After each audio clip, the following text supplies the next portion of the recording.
She lay broken in the rain. A collared Omega left for dead by the wolves who once called her family. But when the shadows moved and 50 black wolves poured into that alley, everything changed. Because the girl they beat into the dirt wasn't just a servant, she was the daughter of a murdered alpha. And the collar around her throat, it was the only thing keeping a true alpha from tearing their world apart. If this story hit you, drop a like. Share it with someone who loves fierce heroines. And subscribe so you never miss the next one. Vance's voice bounced off the wet brick walls of the alley, dripping with cruel amusement. Kick her again. Let's see if this stray actually has a healing factor. Ilara curled tighter, blood pooling in her mouth. Another boot slammed into her ribs. The pain tore through her like fire. A younger voice wavered. She's just an Omega. Vance, you're going to kill her. Good. Vance sneered. Less trash for the pack to feed. He grabbed a fistful of her hair and yanked her head back, forcing her to look at him. Look at me when I'm talking to you. Mut. Ilara spat blood across his expensive leather boots. She didn't say a word. She didn't need to. Behind him, the shadows were already starting to move. The rain had started an hour ago. A cold, miserable drizzle slicked the asphalt behind the Silvercrest Pack's main estate. To the humans walking by on the street a block away, it was just another gloomy Tuesday night in the city. To Ilara, it was the night everything finally broke open. She lay on her side against a pile of discarded pallets. Rough wood scraping her bruised cheek. Every breath felt like swallowing broken glass. Her body, starved and beaten down by years of servitude, couldn't heal fast enough. Not anymore. Vance stared down at the dark smear of blood on his boot. His voice dropped. Wipe it off. He was a beta in the Silvercrest Pack, a man whose ego far outweighed his actual strength. He wore a tailored suit jacket over a dark shirt, unbothered by the rain, radiating the suffocating smell of cheap dominance. Ilara kept her eyes on the wet pavement. Her silence was all she had left. Years ago, before her father's disgrace, before they stripped her of everything and shoved her to the bottom, she might have fought back. She might have shifted and torn his throat out. But the silver collar hidden beneath her jacket made that impossible. It kept her wolf caged, reduced to nothing but a faint, agonizing whimper in the back of her mind. I said, wipe it off. Vance drove his heel into her shoulder, pinning her to the ground. A gasp escaped her lips before she could stop it. But she clamped her jaw shut. She wouldn't give him the satisfaction of a scream. Beside him stood Marcus and Toby, two younger enforcers. Marcus looked bored, chewing on a toothpick. Toby shifted his weight nervously, eyes darting toward the mouth of the alley. Vance. Man. Come on, Toby said. The alpha wants her scrubbing the kitchens by morning. If you break her legs, who's going to do the grunt work? She has hands, doesn't she? She can crawl. Vance knelt down and grabbed Ilara's jaw with bruising force. You think you're so brave keeping quiet. You think your silence makes you strong, but you're nothing. Ilara, you're a ghost taking up space in my territory. Ilara forced herself to meet his eyes. Her vision was swimming, the edges going dark, but through the haze of pain, her senses picked up something else. The air was changing. The sharp stench of wet garbage and Vance's obnoxious cologne was being swallowed by something heavier. It smelled like ozone. Like deep, ancient pine forests. Like violence about to break loose. Vance didn't notice. He was too wrapped up in his own arrogance. Too focused on the thrill of dominating someone who couldn't fight back. But Ilara felt it. A low hum vibrated through the wet concrete. It was so deep it bypassed her ears and rattled straight into her bones. Are you even listening to me? Vance raised his hand to strike her again. Ilara smilet. It was small, broken, bloody, but it was a smile, and it infuriated him. What is so funny? Vance demanded, his hand frozen in midair. You. Ilara rasped, her voice rough and gravelly. You talk too much. She could see them now. Not clearly, just the faint distortion of light at the far end of the alley where the street lamp flickered and died. The shadows were peeling themselves off the brick walls, bleeding out from behind the dumpsters, melting down from the fire escapes. Silent. Absolute. Crazy bitch. Marcus muttered, spitting his toothpick onto the ground. She's finally lost her mind. Let's fix that. Vance sneered, stepping back and raising his boot for one final devastating kick to her ribs. Ilara closed her eyes. She let her mind drift away from the pain, reaching out toward that scent of ozone and pine. She remembered a whispered promise in the dark. Months ago, across a territorial border she was never supposed to cross. Endure just a little longer. When the treaty ends, I am coming for you. The heavy thud of Vance's boot never came. A sickening crack echoed through the alley, followed instantly by a guttural scream. Ilara's eyes snapped open. Vance was no longer standing over her. He was on his knees 10 feet away, clutching his right leg. His shin bone was bent at an impossible angle. Marcus and Toby froze. Their bravado evaporated into pure terror. Neither of them had seen what hit him. There had been no warning growl, no heavy footsteps, just a blur of darkness. And then Vance was on the ground, shrieking. The temperature in the alley plummeted. The drizzle suddenly felt like ice against Ilara's skin. What the hell was that? Marcus yelled, his hands shaking as his claws instinctively extended. He spun in a frantic circle, trying to track a threat he couldn't see. Vance, Vance. Get up, Toby cried, backing toward the brick wall. My leg, Vance sobbed, his posturing completely shattered. He looked up, and his eyes went wide with dawning horror. The shadows at the end of the alley stepped forward into the dim light. They were massive, wolves the size of draft horses, their fur pitch black, absorbing the meager light around them. Their eyes burned gold. They didn't growl. They didn't snarl. Their silence was infinitely more predatory than any sound they could have made. On a B1, they filed into the alley. 5, 10, 20. They poured over the chain-link fences, dropped silently from the low rooftops, materialized from the deep gloom of the street.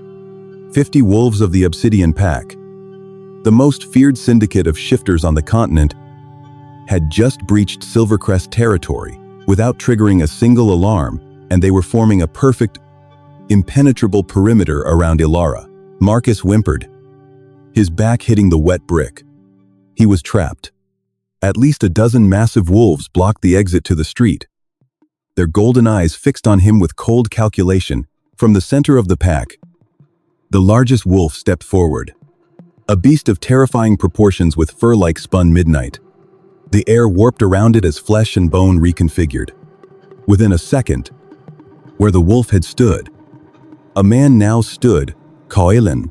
He was dressed in dark tactical clothing, his posture relaxed, but radiating a lethal, overwhelming aura that forced Marcus and Toby to drop to their knees involuntarily. The sheer pressure of his alpha command was suffocating, pressing down on the alley like a physical weight. Kaelin ignored the two enforcers. He ignored Vance, who was crawling backward through the puddles, leaving a trail of blood from his shattered leg. Kaelin's golden eyes, burning with barely restrained rage, locked onto Ilara, seeing her battered body, the blood matting her hair, the cruel silver collar biting into her neck. A muscle twitched in his jaw. The silence in the alley grew so intense it felt like a vacuum waiting for a spark. He walked toward her, his footsteps making no sound on the wet pavement. Vance, delirious with pain and panic, tried to speak. You're breaking the treaty. The Obsidian Pack. You can't be here. Kaelin didn't even look at him. As he passed, Kaelin flicked his wrist. The massive wolf to his left lunged, its jaws clamping silently over Vance's shoulder, pinning the beta to the asphalt with bone-crushing force and cutting off his words with a choked gasp of agony. Kaelin knelt in the filth of the alley beside Ilara. Up close, she could see the frantic, terrified worry breaking through his icy exterior. He reached out, his large, warm hands hovering over her bruised ribs, afraid to touch her and cause more pain. "Kailen," Ilara whispered. The edges of her vision were finally turning black as the adrenaline left her system. The pain was too much. Her body was shutting down. "I'm here, little wolf," Kalen murmured, his voice a deep, rough velvet that chased away the cold. "I told you I'd come." He gently slipped his arms beneath her, lifting her broken body against his chest. Ilara let her head fall against his shoulder, breathing in the scent of pine and ozone. For the first time in 5 years, she felt safe. As darkness claimed her, the last thing Ilara heard was Kalen's voice turning from soft velvet into a weapon as he finally addressed the Silvercrest wolves. "Kill them. Leave enough of the beta to deliver a message." The journey out of Silvercrest territory was a masterclass in silent, lethal precision. There were no triumphant howls, no chaotic scrambling. The Obsidian pack moved like water slipping through cracked pavement. Ilara drifted in and out of consciousness, anchored to reality only by the steady rhythm of Kalen's heartbeat beneath her ear. She was vaguely aware of being carried out of the rain and into the heated back of a heavily armored SUV. The smell of rich leather and Kalen's overwhelming scent of pine and ozone cocooned her, chasing away the metallic tang of her own blood. "Sitrep," Kalen commanded, his voice a low rumble that vibrated through Ilara's aching chest as he settled her across his lap, ignoring the blood staining his tactical gear from the driver's seat. "Silas," Kalen's beta spoke in a clipped, professional tone. "Targets neutralized. Vance is alive, though he won't be walking unassisted anytime soon. The perimeter is secure. We are 3 minutes from the border." "Did they trigger the alarms?" "Not until we were already over the fence," Silas replied. The faint reflection of streetlights caught the grim satisfaction in his eyes via the rearview mirror. "Alpha Rylan is going to lose his mind when he realizes we bypassed his $1 million security grid without tripping a single wire." "Let him," Kalen said coldly. He shifted slightly, his large hand moving to gently cup the side of Ilara's face, shielding her cheek from the rough fabric of his vest. His thumb brushed featherlight over the swelling near her eye. "Speed up, Silas. I want her in the medical wing 10 minutes ago." The SUV surged forward, the engine letting out a deep, guttural roar that matched the protective fury radiating from the Alpha in the backseat.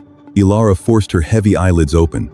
The world was a blur of passing streetlights and dark-tinted windows. "Kailen," she rasped, her throat agonizingly dry. "Shh. Don't speak. Save your strength." His golden eyes, usually so intimidating to others, were entirely focused on her, soft and fraught with a guilt he couldn't hide. "The treaty," she managed to whisper, her mind sluggishly recalling the political suicide of what had just happened.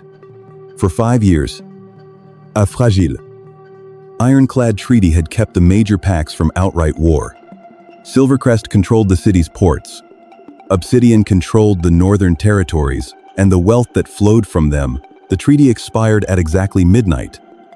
Kalen murmured, his jaw hardening as he looked out the window toward the receding city skyline. "Rylan thought I would negotiate an extension. He thought he had leverage up." He looked back down at her, his expression softening only for her. "I was watching the clock, Ilara. The second the hand struck 12, my wolves were already over his walls." She wanted to ask how he had known where to find her, how he had known she was at her breaking point. But the agonizing throb in her ribs stole her breath. Years ago, before her father, Alpha Thorn, had been framed for embezzlement and treason by Rylan, Ilara had known Kylan. They had been teenagers, heirs to neighboring, tentatively allied pacts. They had shared stolen moments by the border river, whispered dreams of a united front. Then her father was executed. Her rank was violently stripped, and she was thrust into the brutal life of a collared Omega servant. Kylan, newly ascended to alpha of a destabilized pack, had been forced to sign the treaty to protect his own people, legally binding him from interfering with Silvercrest's internal affairs. He had waited 5 long years. Rest. Little wolf, Kaelin whispered, pulling a thick, heated blanket from the compartment beside him and draping it over her shivering form. You're never going back to that hell. I swear it on my life. As the heavy tires of the SUV crossed the graded bridge that marked the official border into Obsidian territory, Ilara finally let go. Slipping into the dark, Ilara awoke to the blinding sting of sterile white light and the rhythmic electronic beep of a heart monitor. For a terrifying, disorienting second, she thought she was in the Silvercrest basement, waiting for the pack doctor to casually reset a bone without anesthesia so she could get back to scrubbing floors. Panic flared. Hot and sharp, she lunged upward, a ragged gasp tearing from her throat. Wha? Easy. Iasi. You're safe. Gentle but firm hands pressed against her shoulders. Easing her back against a bank of incredibly soft pillows, Ilara blinked rapidly, her vision clearing to reveal a woman with kind, brown eyes and graying hair pulled into a severe bun. She wore a white coat over a dark sweater. Yam doktorku. Ari. The woman said, her voice a soothing hum. You are in the Obsidian Pack Citadel. You are safe. Ilara. Ilara's breathing slowed as her senses verified the doctor's words. The room smelled of clean linens, antiseptic, and faintly, the lingering scent of Kaelin's pine. There was no mildew, no fear. Where is he? Ilara rasped. Her voice sounded slightly better, less like grinding stones. Right here. Kaelin stepped out of the shadows near the door. He had changed out of his tactical gear into a simple black Henley and dark jeans. But he looked exhausted. Dark circles bruised the skin under his golden eyes. And his posture was uncharacteristically rigid. How long was I out? Ilara asked, pulling the thick white comforter up to her chin. Suddenly hyper-aware of her vulnerability. 2 days. Kaelin said, walking over to the foot of her bed. Your body was shutting down. Eris had to put you in a medically induced coma to let your accelerated healing catch up without the stress of being conscious. Ilara looked down at her arms. The deep purple bruises were already fading to a sickly yellow, and the cuts were scabbed over. Werewolf healing was a miracle, but it required energy she hadn't possessed in years. She stabilized. Doctor, Eris said, picking up a medical chart. Her ribs are knitting perfectly, and her internal bleeding has stopped. However, the doctor's expression turned grim as she looked at Kaelin. Then back to Ilara. We need to address the collar. Ilara's hand flew to her throat instinctively. Her fingers brushed the cold, unyielding metal hidden beneath the bandage wrapped around her neck. The silver-laced collar had been permanently locked onto her when she was 18. It suppressed her wolf, keeping her in a perpetual state of human weakness, and burned if she tried to draw on her shifter strength. Take it off, Kaelin commanded, his voice tight with suppressed rage. It's not that simple. Alpha, Eris Saihu. The lock is biometric, tied to Alpha Rylan. But more concerningly, the silver has caused heavy metal poisoning over the years. It's partially fused with the scar tissue around her carotid artery. Removing it will be agonizing. And Herr Wolf, which has been starved and suppressed for 5 years, might shock her system when it suddenly breaks free. Ilara stared at the wall, her heart pounding. The collar was her reality. It was the physical manifestation of her shame, her weakness, her stolen life. The thought of it being gone was terrifying in its own right. What if her wolf was dead? What if she truly was just broken? Do it, Ilara whispered. Kaelin stepped closer, his brow furrowed. Ilara, we can wait until you're stronger. No. She looked up, meeting his golden gaze with a fierce, trembling defiance. I won't spend another minute as his property. Get it off me. Kaelin stared at her for a long moment, seeing the unbroken steel beneath her battered exterior.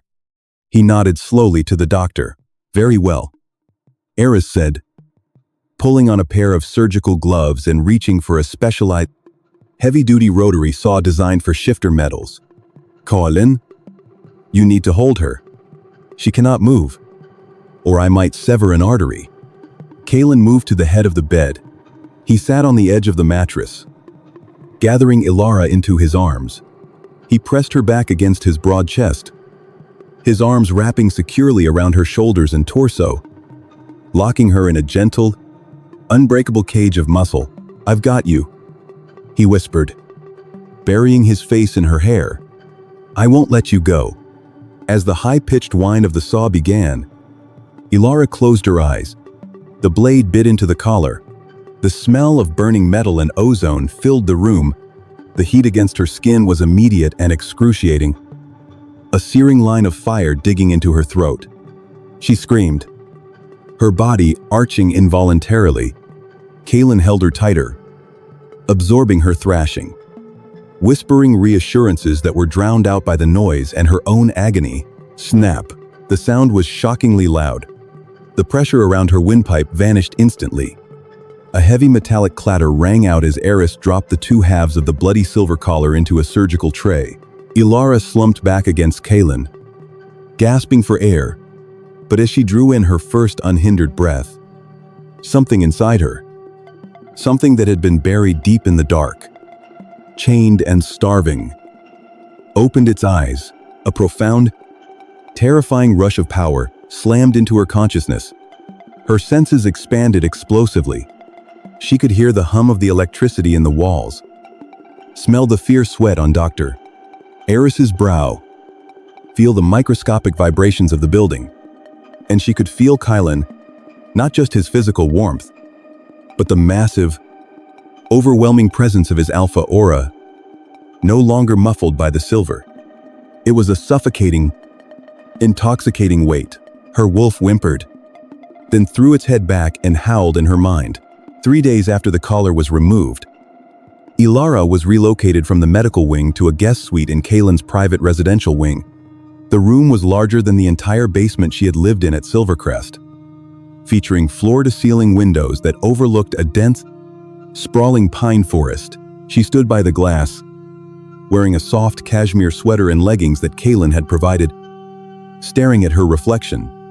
The physical scars were fading, but the emotional ones felt heavier now that she had time to process them. Without the collar, her wolf was constantly restless, pacing in the back of her mind, angry and disoriented. The heavy oak door clicked open. Kaelin stepped inside, carrying a tray with a steaming mug of tea and a plate of food. He paused, his eyes catching hers in the reflection of the window. "You should be resting," he said, setting the tray on a small table near the fireplace. "If I lie in that bed any longer, my mind is going to eat itself," Ilara replied quietly. Turning to face him, she crossed her arms defensively.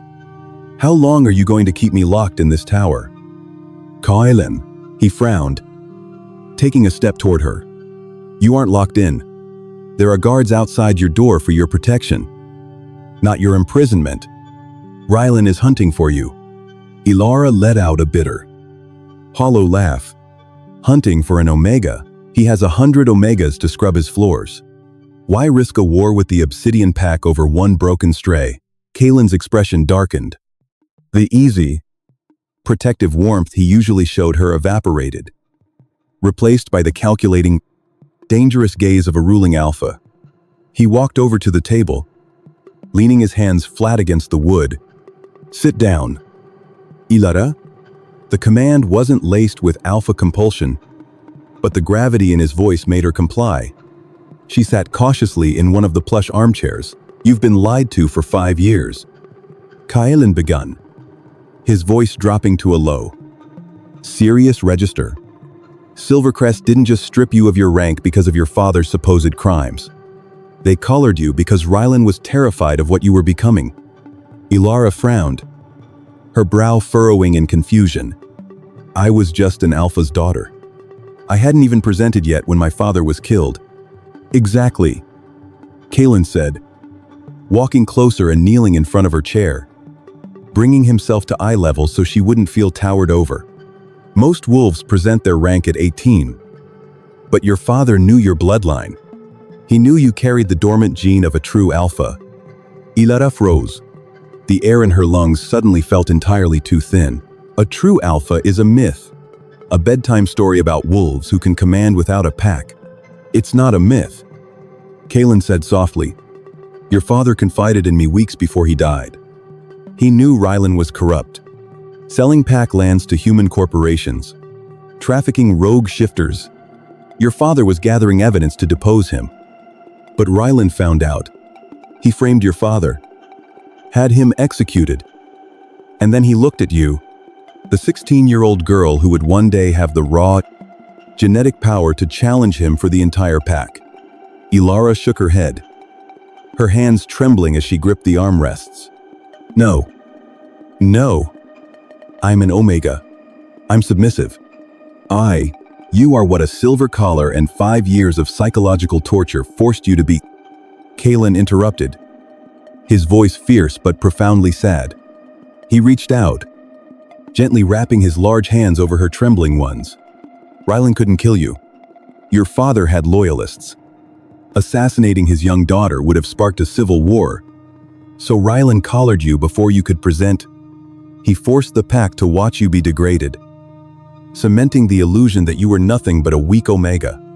Ilara stared at Kalen's hands covering hers. The truth resonated deep within her chest, clicking into place like a key in a rusted lock.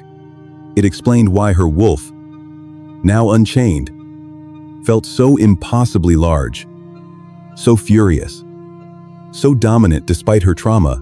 Before she could fully process the earth-shattering revelation, the door to the suite was thrown open. Silas stood in the doorway, his face pale, a tablet clutched tightly in his hand. He looked past Ilara, locking eyes with his alpha. Kalen, Silas said, his voice stripped of its usual calm protocol. Rylan just broadcasted a message to the High Council. Kalen stood up slowly, the air around him crackling with sudden, violent tension. And he has officially declared the Obsidian Pack in violation of continental law for the theft of Silvercrest property. Silas said grimly. He's calling in his alliances. If we don't return Ilara to the Silvercrest border by midnight tomorrow. Silas swallowed hard. They're going to march on our territory. It's war. The word war hung in the quiet of the guest suite, heavy and suffocating. Kalen didn't flinch. The golden rings in his irises flared, his jaw setting into a line of absolute granite. He didn't look at Ilara. His focus was entirely on his beta. How many men has he mobilized? 300 enforcers at the southern border bridge. Alpha, Silas reported, his thumb swiping across the tablet. And he's rallied the Crimson Creek and Ironjaw packs to his banner under the guise of treaty enforcement. They'll add another 400 to his ranks by tomorrow evening. If we fight them in an open field, we will be outnumbered 2-1. Then we don't fight them in an open field. Gala replied, his voice a low, dangerous hum. Mobilize the vanguard. Line the tree line with our snipers. If a single Silvercrest paw touches Obsidian soil, turn the river red? No. The word was quiet. Brittle. Rospi. But it stopped Kalen dead. He turned slowly to look at Ilara. She was still sitting in the armchair, her hands gripping the armrest so tightly her knuckles were white. She was visibly trembling, fighting a 5-year ingrained instinct to drop her eyes and bare her neck in submission to 2 dominant males discussing pack business. But she kept her chin up. She forced herself to look directly into Kalen's burning gold eyes. You will not start a war for me, Ilara said, her voice shaking but gaining a fraction of volume. You have women, children, elders in this pack. I will not have thousands of wolves slaughtered because I couldn't endure one more beating. Ilara? Kalen stepped toward her. the lethal alpha instantly melting back into the man who had pulled her from the rain. This isn't just about you. Rylan has been looking for an excuse to seize our northern mines for years. If I hand you back, I show weakness. He will march anyway. He holds the High Council's favor. Silas interjected softly, recognizing the painful truth in Ilara's words. If we protect you, we are legally rogue. We stand alone. Ilara stood up. Her legs were shaky, her newly healed ribs aching with the sudden movement. But the restless, furious energy of her unchained wolf pushed her forward. If I go back, I will kill you myself before I let that happen. Colin snarled, the sound ripping from his chest with a terrifying, possessive ferocity. He crossed the room in 2 strides, his hands coming up to grip her upper arms, not hard enough to bruise, but firm enough to anchor her. Listen to me. You are a true alpha. You are the rightful heir to the Silvercrest pack. Rylan is a usurper. The Council's laws mean nothing in the face of ancient bloodlines. I am a girl who has scrubbed toilets for 5 years. Ilara cried out, a tear finally breaking free and tracking down her bruised cheek. I don't know how to fight. I don't even know how to shift anymore. My wolf is a stranger to me. If you put me in front of Rylan, he won't see a true alpha. He'll see the broken omega he created. Silence fell over the room, thick with the tragic truth of her trauma. Kalen's grip softened. He slid his hands down her arms. Taking her trembling hands in his, he lifted them, pressing his lips to her bruised knuckles. Then we have 24 hours to remind you exactly who you are. He murmured against her skin. The obsidian pine forest was freezing at midnight.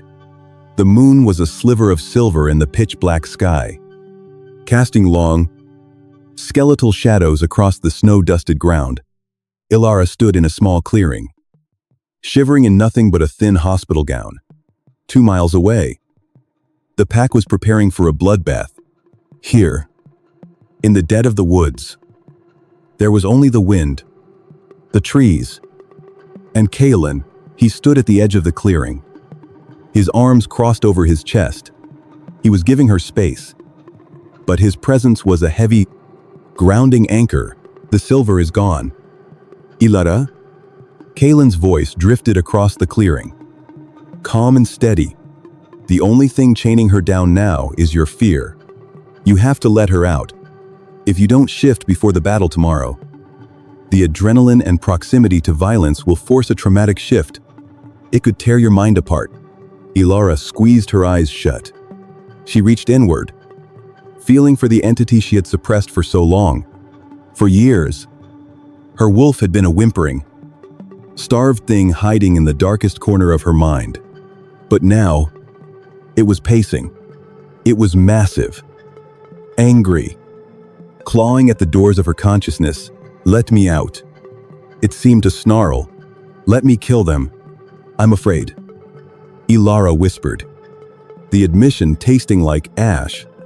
What if I can't control it? What if she's just a monster after everything they did to us? You are not a monster, Kalen said, taking a single step into the moonlight. You are Ilara of the Silvercrest bloodline. Let her breathe. Ilara took a deep, shuddering breath of the freezing air. She let go of the mental wall she had built. The pain was instantaneous and blinding.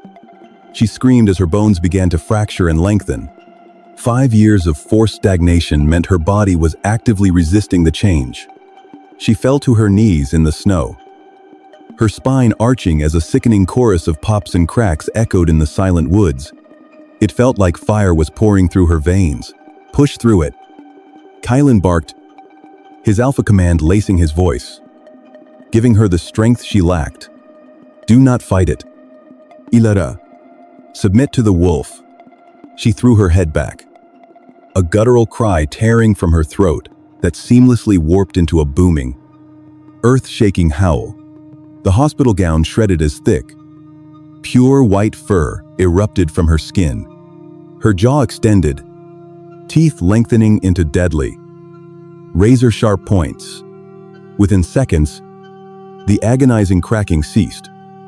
replaced by the heavy, huffing breaths of a massive predator. Ilara opened her eyes. The world was entirely different. The dark woods were painted in sharp, vibrant grays and blues.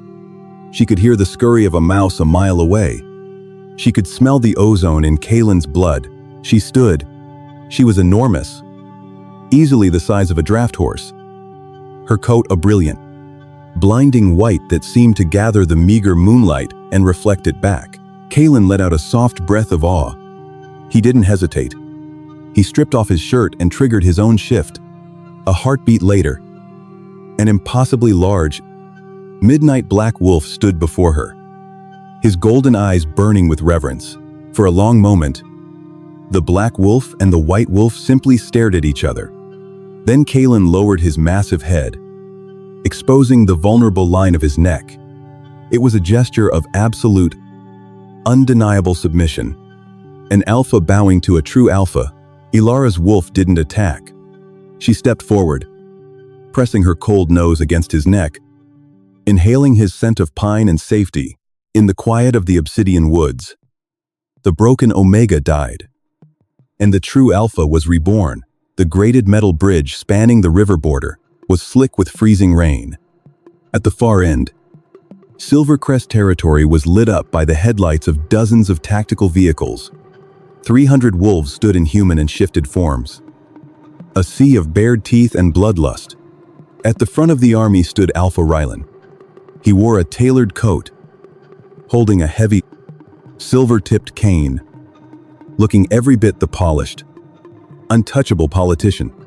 Beside him, leaning heavily on crutches, was Vance, his face twisted in a vindictive sneer. The digital clock on Ryland's dashboard ticked to 1159 p.m. He's not coming. Vance spat, wincing as he shifted his weight. Gala is arrogant, but he's not stupid enough to face this. He's probably halfway to the mountains by now. Kalen's pride is his weakness, Ryland said smoothly, checking his gold pocket watch. He won't run, but he will yield. The High Council has guaranteed my right to reclaim my property. As the clock struck midnight, the heavy fog on the obsidian side of the bridge began to swirl. Ryland raised a hand, signaling his front line to prepare. Out of the mist, a single figure emerged, walking slowly down the center of the metal bridge. Ryland frowned, straining to see through the rain. It wasn't the massive, imposing figure of Alpha Kalen. It was a woman. She wore dark tactical pants, combat boots, and a fitted black leather jacket. Her hair, previously a matted, bloody mess, was braided tightly against her scalp. She walked with a terrifying, fluid grace, her footsteps echoing sharply against the grating. As she stepped under the harsh glare of the Silvercrest headlights, a collective gasp rippled through the front lines of Ryland's army. Vance nearly dropped his crutches, his face draining of all color. No, that's impossible. She can't. Ilara stopped 20 feet from Ryland.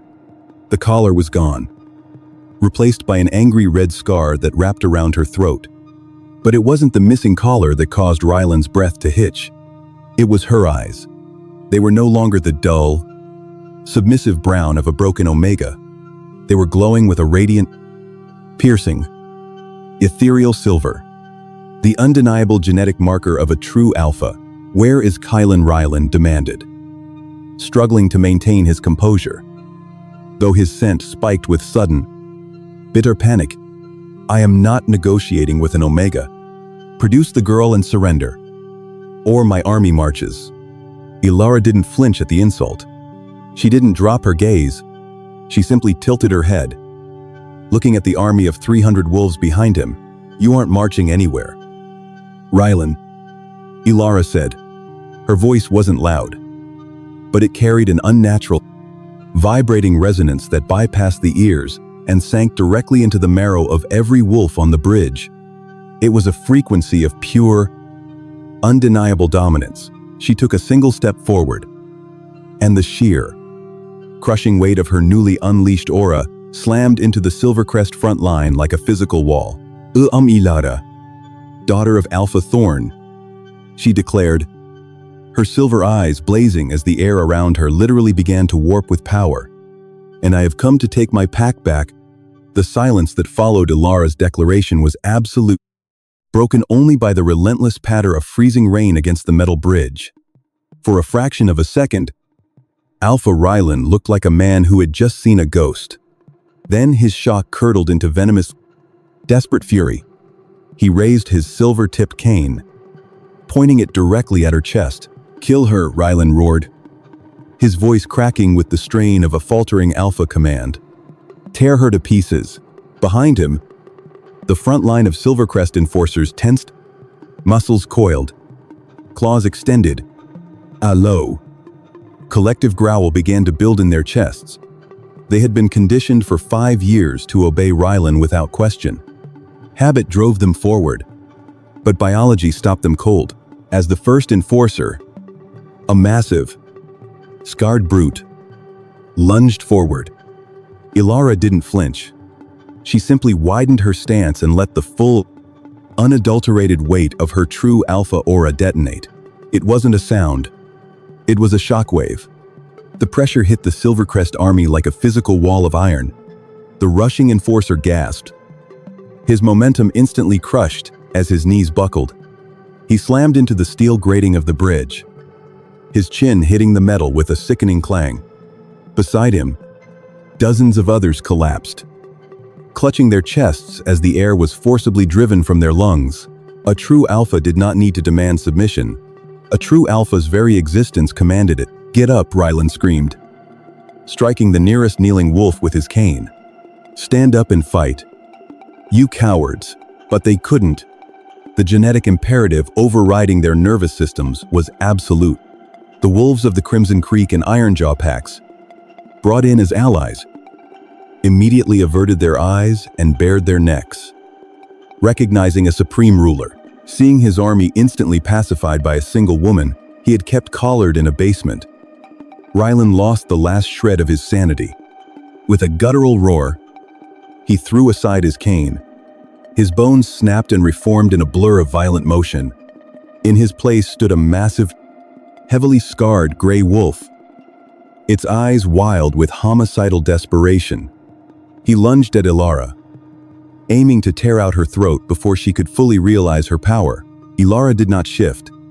She didn't need to. Her senses, hyper-tuned and flowing with ancestral strength, tracked his movement in agonizing slow motion. As the gray wolf's jaws snapped toward her neck, Ilara stepped smoothly to the side. She reached out, her hand moving like lightning, and seized the thick ruff of fur at the back of Rylan's neck. Using his own massive momentum against him, she pivoted and slammed his head down into the steel bridge with earth-shattering force. The metal groaned under the impact. The gray wolf let out a strangled yelp, his legs scrabbling frantically against the wet grating. Ilara didn't let go. She pressed her knee into his spine, pinning the usurper alpha to the ground with a strength that defied her human form. Her silver eyes blazed like twin stars in the darkness. And when she spoke, her voice echoed in the minds of every single wolf present. "Submit." The command was absolute. It carried the weight of her father's murder, the agony of her 5 stolen years, and the undeniable right of her bloodline. Beneath her, the gray wolf whined, the fight completely drained out of Rylan. He shuddered, his body forcibly reverting to human form under the crushing weight of her dominance. He lay on the wet steel, gasping for air. Utterly defeated, Ilara stepped back. Looking out over the sea of bowed heads, 300 wolves kneeled before her in the freezing rain. To her right, Vance was dragging himself backward by his elbows, weeping openly, his shattered leg trailing uselessly behind him. Ilara looked at him for a long, quiet moment. 5 years ago, she would have wanted him dead. Now, looking at the pathetic, sniveling creature in the mud, she realized he wasn't worth the stain on her hands. "Take them to the cells," Ilara commanded, her voice ringing clear over the wind. She gestured to Rylan and Vance, they will face the High Council for treason, embezzlement, and the unlawful suppression of a pack heir immediately. 4. Silvercrest enforcers. Men who had ignored her screams just days ago. Leapt up, grabbing Rylan and Vance with rough, unforgiving hands. Eager to prove their loyalty to their true alpha, the fog at the obsidian end of the bridge parted. Kalen walked out of the mist. He wasn't accompanied by an army, though Ilara could feel the terrifying presence of his 50 obsidian elite waiting silently in the shadows. He walked alone, his dark eyes fixed entirely on her. He didn't bow. He didn't submit. He stopped 2 feet in front of her, his towering frame providing a sudden, warm shield against the biting wind. He looked down at her, taking in her glowing silver eyes, the fierce, unyielding set of her jaw, and the absolute command she had just effortlessly wielded. A slow, breathtaking smile spread across Kylan's face. It was a smile of profound pride and deep, possessive reverence. He reached out, his large, warm hand finding hers in the freezing rain. He intertwined their fingers, lifting her hand to his lips to press a tender kiss against her knuckles. "Your throne awaits, Queen of Silvercrest," Kalen murmured, his voice a dark, velvet rumble meant only for her. Ilara looked up at him, the silver in her eyes softening into a warm, radiant glow. For 5 years, she had been a ghost, haunting her own life.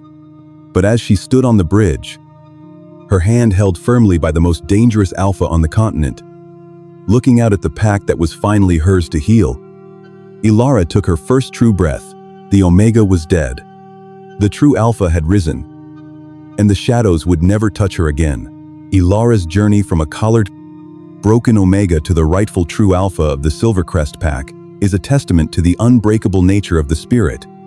No matter how deep the shadows or how heavy the chains, true power, born of endurance, truth, and love, will always find a way to rise and roar. With the Obsidian Alpha by her side, a new, formidable era has dawned for the Werewolf territories.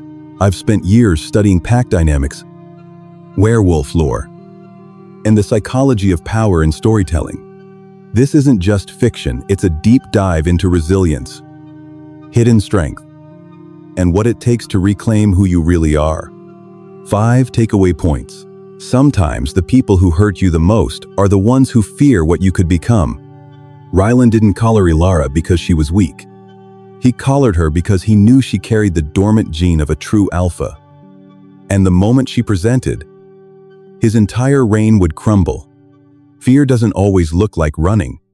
Sometimes it looks like a silver collar locked around a 16-year-old's throat. Real power isn't always loud.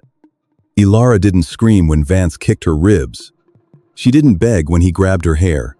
She stayed silent, because silence was the only weapon they couldn't take from her. And in that silence, she held on to the one thing that mattered: the promise that someone was coming. Sometimes endurance is the most dangerous form of defiance. The right person will wait for the exact right moment. No matter how long it takes, Kalen didn't storm Silvercrest the day after Ilara was collared. He waited 5 years. He signed a treaty he hated. He watched the clock until the second the treaty expired at midnight. And then his wolves were already over the walls. Timing isn't just strategy. It's love refusing to be reckless. Your trauma doesn't define your capacity. Ilara spent 5 years scrubbing floors, beaten down, told she was nothing.